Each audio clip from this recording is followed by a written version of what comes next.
New Horizon, basically, we've been in IT training for the past 45 years. It's a US-based company, and we are the largest in the world. In Nigeria, we're about 20 years old, but globally, we're about 45 years old. The head office is in California, Anaheim, and we're in 90 countries of the world. But in Nigeria, we came in about 20 years ago, and over a period of time, we've also emerged as the #1 IT training firm in Nigeria. As of today, there is no other company that trains as many students as we train across Nigeria. We train about 100,000 students right now today in about 25 universities, in about 150 high schools, and also we train corporate organizations. We train banks, we train telco, we train manufacturing companies, and the rest of them, as you can hear now. A lot of training is good. These are children, these are 6-year-old children that we're also training for summer camp. So we have all of them. Some are there, some are everywhere. In fact, they also use my office because we ran out of space. So we've been able to make our mark over a period of time, to the glory of God and to the support of people like Don Pedro that keep us in people's mind all the time.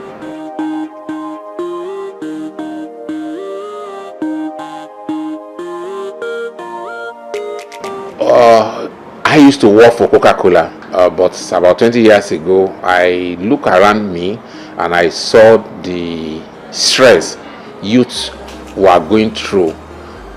First, when they graduate to get a job, and second, when they get a job, to be job ready on day one. So the vision that drove me is to ensure that Nigerian students are job ready at day one when they graduate from universities. And that's why we have to take IT to university. But when we realize that IT is better at the level of when people are still young, at their formative stage, at age 7, that's the best time to introduce IT to them. So we also now decided to take IT to them at primary school, secondary schools, and universities. So the vision is to actually create a viable workforce among the Nigerian youths in such a way that unemployment will be reduced drastically. So that's the vision that is behind New Horizons. That when the youths are able to acquire international skill that is required, then they are no more Nigerian citizens, they are global citizens. So we've trained a lot of students that have also gone so far ahead to become world champions. For instance, I spoke with one of my ex-students yesterday, Shola Akinshola. He used to be the software director for MasterCard, but today is a software director for Microsoft in Czech Republic. So we have someone like Samuel. Samuel has gone ahead to create a $1 million company in Silicon Valley. So these are our first set of students that we train. A lot of them have created companies that are even bigger than New Horizon, which makes me happy anyway. So we are producing workforce that will power the economy of Nigeria, to also make sure that we are not just a country that depends on oil, but like India, like Israel, like Singapore, that we create a workforce that can equally give Nigeria a robust revenue that will make poverty to reduce drastically. That's what is driving us.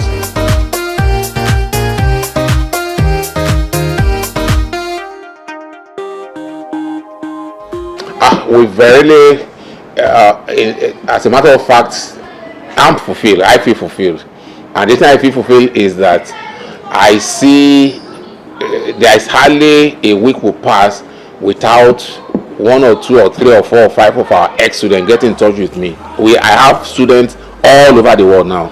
Some of the students we train, they are in Canada, they are doing extremely well. Some of the ones we train, they are in South Korea. I have Faith who left for South Korea 2 years ago. She's doing very well there. I have our students who are in the US, they are doing extremely well there. In Silicon Valley, they are doing extremely well there. And if you go to banks, without adding anything to it, hardly will you see any bank staff in IT that has not passed through New Horizon. It's almost impossible. Yeah, you must have come across us, whether in the university when you are doing your undergraduate level, or when you finish, you come here to have one skill or the other, or when you got in a job, you still realize you need more IT skills, you still come here to upscale your IT skill. So practically in all organizations today in Nigeria, we have representative there. In all organizations, whether in banking, in manufacturing, in telco, we have representative in all organizations. Even in government, we have representative there all over. And on a global level. And at a global level, yes, there was a time when we signed the contract with Bowen University. The president of Baptist Convention, the reason he signed with us that day, he said, wow, you are New Horizon. He said, yes. He said, my son is in Canada now, and when he got to Canada for his master's, it was actually the training he got at your Ikeja Center, this place we are sitting down, that actually got him a job in Canada. He said, so if my son is better off in Canada today because of training, then all other children will be better off. So that's how we got Bowen University, by the testimony of the president of the Nigerian Baptist Convention that day. So all over the world, because when I tell you we produce about 100, we touch 100,000 students pass through us in a year. So imagine where all of them are. So they are all over. We have students in Australia. One of the programs we had, because I have an NGO now that I call it One Africa Initiative, where I actually empower the youth free of charge in this instance. So one of the lecturers we used about 2 months ago, she's based in Australia as one of the foremost AI experts in the world today, and she was a student in Bowen University. She's a lady. She has gone ahead to have a PhD in artificial intelligence, and when I got to know about it, I just got in touch with her, and she was able to deliver a lecture for other youths to know what is trending in artificial intelligence. So that's our student in far away Australia. So we have New Horizon Nigeria students all over the world.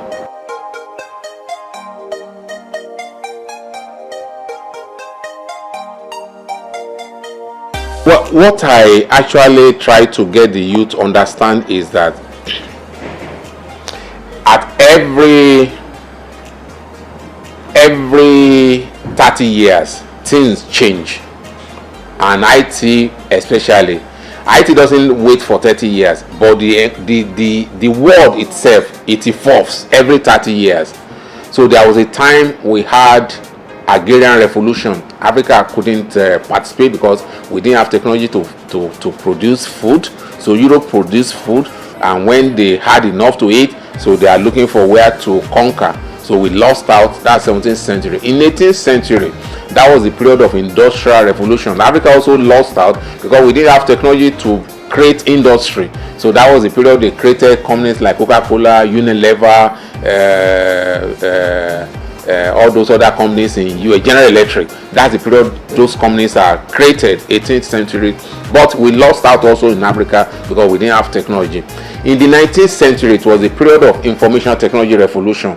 That was the period of Windows, when Microsoft created Windows, when IBM created IBM laptop, and the rest of that. We equally lost out because we didn't have the direct information to know the direction of things. Where am I going? This period, this era, is era of what we call the fourth industrial revolution. The fourth industrial revolution has different components, and for any youth to be successful today, they have to plug themselves inside that fourth industrial revolution. This period will last for another 30 years. Generally, within the 30 years, things will change, but the change will still be within the fourth industrial revolution.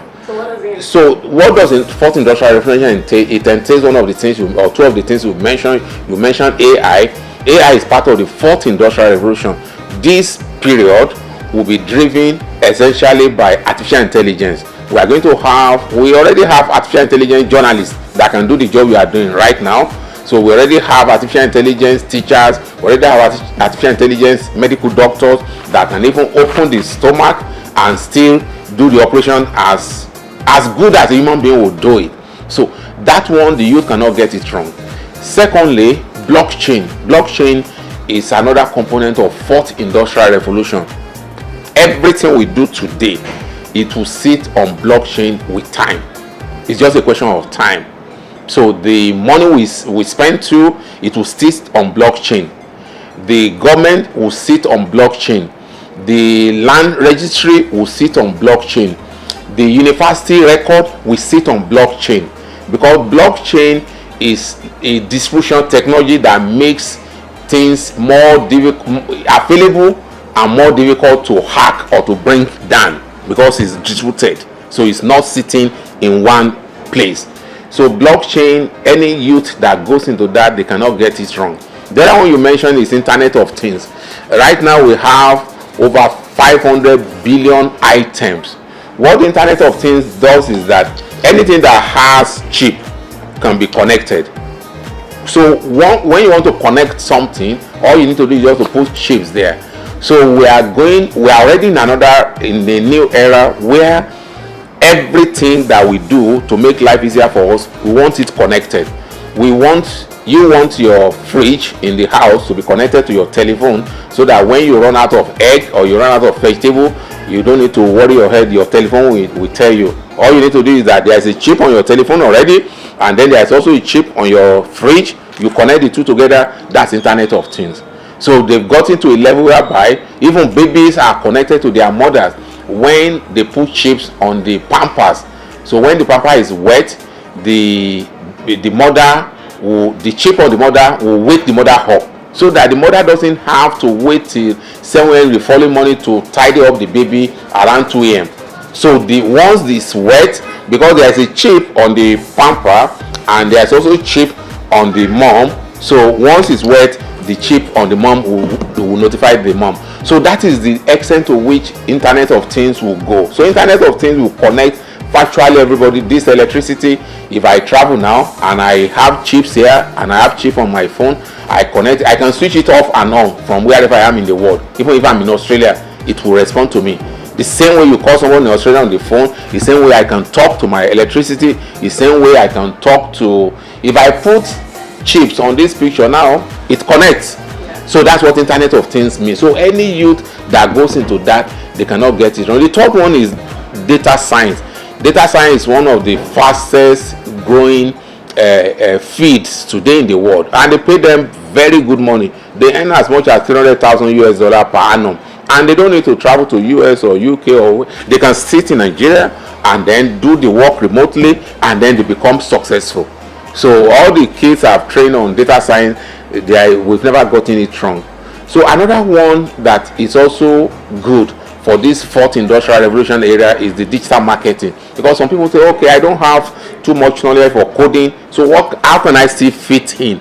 So people who go into digital marketing also, they cannot get it wrong. The other one is cybersecurity, because everything that has a chip can be connected.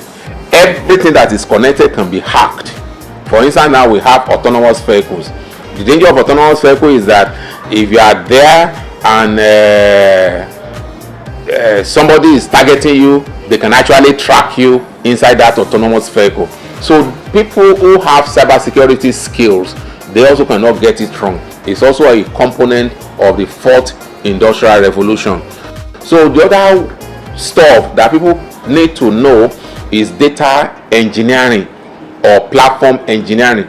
Platform engineering means that we have so many technologies. So how can we aggregate everything? How can we bring everything together to ensure that there's alignment? Or maybe you buy this one from LG or the HP, maybe you buy this one from IBM, maybe you buy this one from another Microsoft. So how can we, and all of them must work together, how can we synchronize them to ensure that there's a handshake and they work seamlessly? The job is done by platform engineers. So those who are platform engineers today, they can't get it wrong. So these are some of the things in the fourth industrial revolution which I've been preaching for the past 5 years, and I'm happy that a lot of youth have responded. In fact, so once people listen to this kind of interview, parents call me all over from Port Harcourt, from everywhere. Okay, I can my own kids also be part of this, and I'm always happy to have them to be part of it, because there is no reason why any youth should be unemployed right now. Honestly, you can solve the problem of unemployment in this country within the period of 3 years. 3 years. It's all about focus. where are we focusing? So, and the money that we generate, if we do that, will be more than the money we are generating from oil and gas. The India alone, their revenue remittance this last year that was released about 2 months ago was in excess of $100 billion. So these are people, Indians, professionals who work in UK, in US, in Canada, who remit money home. So the India economy is driven heavily by their tech experts, and that was not an accident. That was done in 1949 when they got independence. All they asked themselves, the elite came together in India and they asked themselves only one question. Now we got independence from Britain, what can we build our economy upon that will give us a leverage? So they examine so many things. They look at in hardware, as at that time hardware was done by America and Japan, so they've already cornered that one. They look at manufacturing. Manufacturing was done by Britain in those days. Britain used to be very good in manufacturing. All these companies that collapsed here, those are British companies. All those GSK, those are British companies. So Dunlop, I work in Dunlop, those are British companies. So Britain used to dominate manufacturing. So India didn't want to be knocking their head against the wall. They left that one. They now ask, what else is left? So that's where I'm coming to for Nigeria. India asked that question, what is left in the world that we can dominate? They saw that the world in future will depend not on things but on people, on knowledge. So they decided to go into IT training. So that's how they established IIT, so Indian Institute of Technology. It's one of the best technology institute in the world today. When the children that succeed in entering that school, job is 100% certain, because before you graduate, Google is already waiting, Elon Musk is already waiting, everybody is already waiting to recruit from them. Those are where the US companies go to go and recruit them. So all we need to do, we don't need to reinvent the wheel. The economy of the future will still run on knowledge, on people, not on things. Nigeria is focusing on things. Oil is a thing, gas is a thing. Those are benefit from God that God created, but we are not the one that God gave it to, and that one doesn't give us immunity from being poor. The country with the highest oil deposit today, 300 billion barrels, is Venezuela, and one of the failed states in the world today is Venezuela. So which means oil does not guarantee prosperity. It does not guarantee, it doesn't give us immunity from hunger. So this hunger, the youth are on the street. We don't have business with hunger in Nigeria, because we have youth who are energetic, who are dynamic, who are also strong on their own. What they lack are three things. One, the right information, which I provide for them. Infrastructure, which government needs to provide. And three, like they said, they need the food. Yes, we have to feed them. I didn't know this until I started traveling. There was a time I went to Israel, and then the school I went to, where they train the kids of 7 years, 6 years, the chief rabbi that run the school, about 4,000 students. I saw the kitchen is the biggest space in that school, and I asked chief rabbi, why is the kitchen bigger than the classroom? He looked at me and said, Tim, you know what? The quality of food a child eats determine the quality of his brain. So in that school, they feed them twice a day. In the morning when they get there is food. In the afternoon is food. He said, when you get back home, also try it. Plant 2 flowers. One, give it good manure. The other one, don't give manure. Just give it water intermittently. See after 1 month which one will be greener, which one will be better. It's the one with the manure. So true, the kids, we have to pay special attention to food. I preach this now. I didn't used to preach this in the past, but I've now realized that why is it that we still struggle to know what is to come. What we do in Nigeria is that we use what it is, what exists, but we are late in discovering what is to come. It's my friend in South Korea too that told me this, Dr. Song. He said, Tim, do you know that your people don't see what is to come?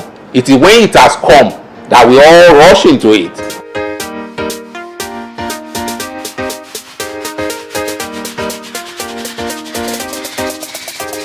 what's next for New Horizon, what's next for me?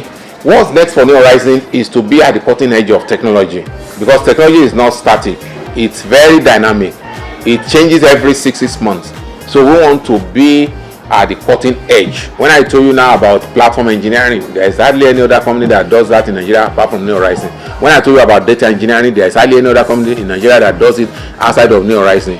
So we want to be that company that is the first in anything new in technology, so that our own youth will not be